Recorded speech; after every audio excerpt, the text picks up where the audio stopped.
इस टाइम 18% युवा बेरोजगार है। जब जो बेरोजगार युवा है उसके बारे में तो आप सोच ही नहीं रहे हो, अपना टैक्स पे टैक्स लगाते जा रहे हो। जब काम है दे नहीं रहे हो, ऊपर से इतनी महंगाई कर रहे हो, तो कैसे बजट बनेगा लोगों का। घर का बजट तो पूरा हिला पड़ा है। जो 2000 में इतना से सामान आता है तो पूरा महीने का चलता है, आज वो 3000 में भी नहीं आ रहा। पेंशन जो आपने 30 साल 40 साल काम किया उसके एवज में आपको कुछ गवर्नमेंट देती है, तो उसमें भी जरा गुजार करना बड़ा मुश्किल सा होता है। मेरी मोदी साहब से और वित्त मंत्री से यही रिक्वेस्ट है कि प्लीज ये इस बात पर ध्यान दें। बजट में किस तरह की छूट की डिमांड करते हैं? हम तो चाहते हैं कि जो इनकम टैक्स की लिमिट है वो खत्म हो जानी चाहिए, क्योंकि जितनी इनकम टैक्स की वो कह रहे हैं उसमें तो घर की दाल रोटी भी नहीं पकती। आप किसी महिला से भी पता कर लो कि जितनी वो इनकम टैक्स की वो जहाँ 5 लाख के ऊपर इनकम टैक्स लग जाता है, तो इसका मतलब 40-50 हजार रुपये कमाने वाला अगर घर के अंदर एक छोटी सी गाड़ी रखता है, 2-3 बच्चे पढ़ाई कराते हैं, मोबाइल वगैरह भी रखते हैं, तो घर का चूल्हा चौका भी चलाना मुश्किल है। तो इनकम टैक्स तो 5 लाख तक होना ही नहीं चाहिए। हमारे साथ यहाँ पर कुछ बुजुर्ग हैं। सर, आपसे जानना चाहेंगे, पहले आपका नाम बताइए सर। मैं सर AC चौहान। सर, आप क्या चाहते हैं बजट में? वैसे तो मदान साहब ने बता ही दिया, आम आदमी के लिए रोटी कपड़ा मकान ठीक ठाक से गुजर होती रहे। और बाकी देशों में, कुछ देशों में है जहाँ पर कोई इनकम टैक्स नहीं है, तो इस बार शायद उम्मीद है मेरे ख्याल से इनकम टैक्स खत्म कर रहे हैं, ऐसा कुछ भनक लग रहा है। था अब ये तो कह नहीं सकते। बुजुर्गों की एक बहुत बड़ी जरूरत है दवाइयाँ, उसको लेकर के कुछ कहना है आपका कि इस पे कुछ टैक्स कम करे सरकार, क्या करे? हाँ, उससे दवाइयों की कीमत कम होनी चाहिए। हम लोग तो खैर दिल्ली गवर्नमेंट के एम्प्लॉय रहे हैं, तो इसलिए हम पे तो ज़्यादा फर्क नहीं पड़ता, पर कुल मिला के दवाइयों की कीमत बहुत ज़्यादा हो गई है। एटलीस्ट कम से कम 50% पर कीमत आनी चाहिए दवाइयों की।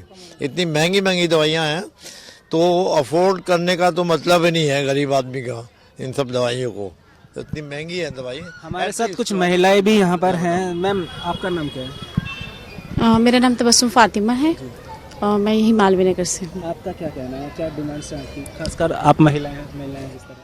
देखिए, डिमांड आशाएं तो जैसे कि आपने पूछा था मदान साहब से कि आपकी क्या उम्मीदें हैं। उम्मीद तो ये भी थी कि 15 लाख मिलेंगे, उम्मीद तो ये भी थी कि हर घर होगा हर इंसान का अपना, हर भारतीय का। लेकिन ऐसी सारी उम्मीदें जो होती हैं वो सारी खोखली हैं, क्योंकि अभी तक हम जितना भी कुछ देख रहे हैं वो सब कुछ एक ड्रामा होता है। वो सिर्फ एक इलेक्शन के टाइम पे एक प्रोपेगेंडा होता है, जिससे लोगों को मुतासिर करना होता है कि वो ज़्यादा से ज़्यादा हमें वोट करें। और उसके बाद जितनी भी उनकी जो प्रोटोकॉल्स होते हैं या वो जितने भी उन लोगों की जो वादे होते हैं वो सारे विफल हो जाते हैं। कहीं भी आटा दाल चावल को लेकर के कुछ नहीं? आटा दाल चावल आप सभी को पता है कि किस कदर महंगाई है, कि जो 25 रुपए की या 14 रुपए की थैली की जो मतलब दूध की जो पैकेट था, आज वो 33 रुपीज़ का हो चुका है। यानी कि दूध जैसी चीज़ पे भी हमसे इतना ज़बरदस्त टैक्स लिया जा रहा है। और ट्रांसपोर्टेशन में जो पेट्रोल है वो इतना महंगा है कि जब भी हम किसी सब्जी वाले से बात करते हैं और ये कहते हैं कि भाई साहब सब्जी के रेट इतने क्यों बढ़ रहे हैं, तो वो कह रहा है मैडम अब पहले वाली बात नहीं रही, ट्रांसपोर्टेशन में भी बहुत पैसा खर्च होता है। तो ये बात हकीकत है कि सारी चेंज जुड़ी हुई है। इस टाइम 18% युवा बेरोजगार है। जब जो बेरोजगार युवा है उसके बारे में तो आप सोच ही नहीं रहे हो, अपना टैक्स पे टैक्स लगाते जा रहे हो। जब काम है दे नहीं रहे हो, ऊपर से इतनी महंगाई कर रहे हो, तो कैसे बजट बनेगा लोगों का। बच्चे हैं आपके, स्कूल जाते होंगे, तो उनकी फीस को लेकर के कुछ सरकार से डिमांड करें, वो सस्ती होए या जो स्कूल के ट्रांसपोर्ट है वो कम हो? देखिए, सरकार से तो हर तरफ से रिक्वेस्ट है और सरकार के पास हर एक चीज़ का डाटा पहुंचता है। ऐसी बात नहीं है कि वो सिर्फ हम लोगों के फीडबैक के लिए बैठी हुई है, उसके पास सारा फीडबैक बैठता है। लेकिन क्या है कि वो चंद मुट्ठी भर लोगों की यारी में हम लोगों को तबाह करने में लगे हुए हैं। लेकिन ऐसा नहीं है, देर है अंधेर नहीं है खुदा के यहाँ पे। जैसे कि उनके दोस्त की अब जो हालत होने जा रही है, मैं कह रही हूँ दिन पे दिन उसमें तरक्की हो, ताकि हम जैसे लोगों की तरफ भी तवज्जो दी जाए। वाकई में बजट हम लोगों का इतना ख़राब है कि जो सिलेंडर 550 से शुरू हुआ था कांग्रेस के ज़माने में, आज वो 435 का, और आज वो पहुंच चुका है 1100-1200 रुपए में पहुंचने जा रहा है। और आगे बजट में मुझे कोई भी उम्मीद नहीं है बिल्कुल भी। और मुझे इस बात पे बड़ा आश्चर्य होता है कि जो हमारी वित्त मंत्री हैं वो एक महिला है, और एक महिला होने के नाते वो महिलाओं के बारे में बिल्कुल सोच ही नहीं रही है कि किस तरीके से घर का बजट चलेगा। सही है कि महंगाई है कि जब बंदा घर कैसे चलाएगा जब काम ही नहीं है। काम रोजी रोजगार इतना बिल्कुल काम नहीं है, लोग घर पे बैठे हैं। और जिसके 2-3 बच्चे हैं, दूध का पैकेट इतना में आधा किलो का दूध का पैकेट 30 थी, कहाँ वो 25 करके आता था, 25-20 करके आता था, वो इतना महंगा हो गया है। और दालों पे इतना पैसे बढ़ गए, जो 80 रुपीज केजी दाल मिलती थी वो 120-150 पहुंच गई है। तो बंदा घर का बजट तो पूरा हिला पड़ा है। जो 2000 में इतना से सामान आता है तो पूरा महीने का चलता है, आज वो 3000 में भी नहीं आ रहा। सरकार से इसके लिए डिमांड हमारी ये डिमांड है कि महंगाई पर ध्यान दिया जाए, महंगाई कम करी जाए, रोजी रोजगार दिया जाए। जब रोजगार ही नहीं होगा तो बंदा कहाँ से लाएगा, बंदा भूखा मरेगा। वो तो शुक्र है तो राशन पे से थोड़े चावल मिल जाते हैं, थोड़ा गेहूं मिल जाता है, मगर फिर भी अब इस बार तो ये हुआ है कि वो भी आधा कर दिया। वो भी आधा करने के बाद भी इस बार आधा वाला भी नहीं मिला। एक बार का तो मिल गया, सेकंड टाइम का ये हुआ कि आएगा। अभी मैंने फोन किया सर को कि सर आ गया राशन वाले अंकल, तो करे नहीं, इस बार वो कैंसिल हो गया।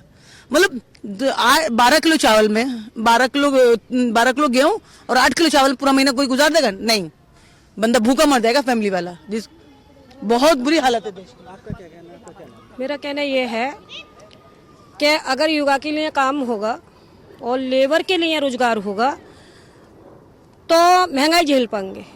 जब वो घर में बैठे हैं और ना तो युवा भी ठाली बैठा है, युवा के लिए नौकरी नहीं है, लेबर के लिए काम नहीं है, सारे घर पे बैठे हैं, तो ये महंगाई कहाँ से झेला? महंगाई बेहद सिर से ऊपर पहुंच चुकी है। गरीब आदमी की रीढ़ की हड्डी टूट चुकी है, बहुत परेशानी है, रो रहा है बंदा। ऐसा भी है कुछ फैमिलियों में कि जो एक बार खाने बनाने के लिए उन्हें 24 घंटा सोचना पड़ता है। आज भी ऐसे लोग हैं।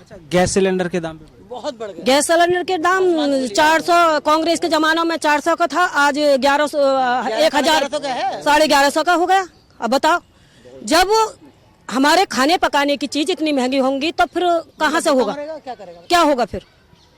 तो सरकार को मतलब रोजगार पे, नौकरी पे और महंगाई पे ध्यान देना चाहिए, ना के फालतू बातों। सबसे ज्यादा ये है कि मोदी जी को, यहाँ जो वित्त मंत्री है, जो ज्यादा महंगाई हो रही है उस पर रोक लगाए, नंबर 1। नंबर 2, अब महंगाई जैसे अभी मैडम ने बताया आपको, दूध महंगा हो गया, चावल महंगे हो गए, एवरीथिंग महंगा हो गया, इवन सिलेंडर। जो मुझे अपनी याद है, retire person, retire from defence, लेकिन इस वक्त जो हालात है, हालात बहुत ही खराब चल रही है। ठीक है, एक तरह से मोदी का शासन जो है बहुत ही बढ़िया है, मानते हैं उसको हम, मोदी जिंदाबाद, ठीक है, लेकिन उसके साथ जो और चीजें हैं उनको देखना चाहिए। जैसे महंगाई बताया इन्होंने, बहुत जबरदस्त महंगाई हो रही है। गैस का सिलेंडर जो मेरे टाइम में, मैं जो जब था सर्विस में, तो I think it was casting only 200 रुपए जाते हैं, 250, शायद उससे कम था। सर महंगाई भत्ता मिलना चाहिए आपको? हाँ, महंगाई भत्ता भी मिलना चाहिए। मैं रिटायर हूँ, मैं सिर्फ एक ही रिक्वेस्ट करना चाहता हूँ कि जब एक MP जो 5 साल सर्विस करने के बाद रिटायर करता है, उसको टैक्स टोटली फ्री होता है, कि जो एक रिटायर आदमी है उस पर टैक्स क्यों लगती है? क्योंकि इनकम पर टैक्स लगती है, या जिसकी इनकम हो उसके ऊपर टैक्स लगती है। हमारी पेंशन है, pension is not income, pension is not income, pension जो है उसके ऊपर टैक्स नहीं लगनी चाहिए। अच्छा, पेंशन पे इनकम टैक्स बहुत ज्यादा लगती है, क्या करूं? Last time I paid 50,000 rupees, 50,000 रुपए मैंने दिए, बताइए। तो वो जो है उनको जरा सोचना चाहिए कि जब एक मेंबर ऑफ पार्लियामेंट को नहीं लगती है, तो कम से कम जो एक रिटायर आदमी है जिसे पेंशन बहुत कम मिलती है, ऐसे नहीं कि ज्यादा मिलती है, तो कम से कम पेंशन के ऊपर, pension is not income, pension income नहीं है।